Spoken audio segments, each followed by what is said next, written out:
బుల్లితెర number 1 reality షోగా పేరు తెచ్చుకున్న బిగ్ బాస్ షోపై రోజురోజుకి ప్రేక్షకులకు ఆసక్తి పెరుగుతోంది. బిగ్ బాస్ సీజన్ 2 ఇప్పటికే 12 వారాలు పూర్తి చేసుకుంది. ఇక శనివారం ఎపిసోడ్ తో 91 ఎపిసోడ్లను పూర్తి చేసుకుంది. కాగా శుక్రవారం నాటి ఎపిసోడ్ లో కౌశల్ భార్యపై దీప్తి కామెంట్స్ చేసిన సంగతి తెలిసిందే. కౌశల్ భార్య అతడితో ఎలా వేగుతుందో అని అర్థం వచ్చే విధంగా ఆమె చేసిన వ్యాఖ్యలు వివాదాస్పదమయ్యాయి. దీంతో నాని ఈ విషయంపై దీప్తికి చురకలంటించారు. హౌస్ మేట్స్ ఒకరిపై మరొకరు అభిప్రాయాలు చెప్పుకోవచ్చు, కానీ పర్సనల్ విషయాల జోలికి పోవద్దని నేను మొదటి నుండి చెబుతున్నానని, కానీ కౌశల్ భార్య గురించి మాట్లాడడం ఎంతవరకు కరెక్ట్ అంటూ దీప్తిని ప్రశ్నించారు. అయితే నేను ఆమె ఓపిక గురించి మాత్రమే అన్నానని తన వర్షన్ చెప్పే ప్రయత్నం చేసింది దీప్తి. దీనికి కౌంటర్ గా ఇలాంటి కామెంట్స్ మీపైన చేస్తే మీరు ఇలాగే స్పందిస్తారా అంటూ నాని ప్రశ్నించారు.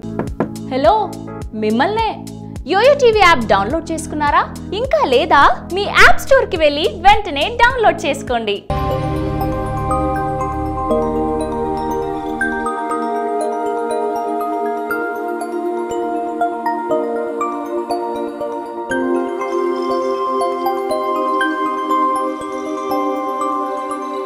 ఈ వీడియో గనుక మీకు నచ్చినట్లయితే లైక్ చేయండి, షేర్ చేయండి అండ్ సబ్స్క్రైబ్ చేయండి.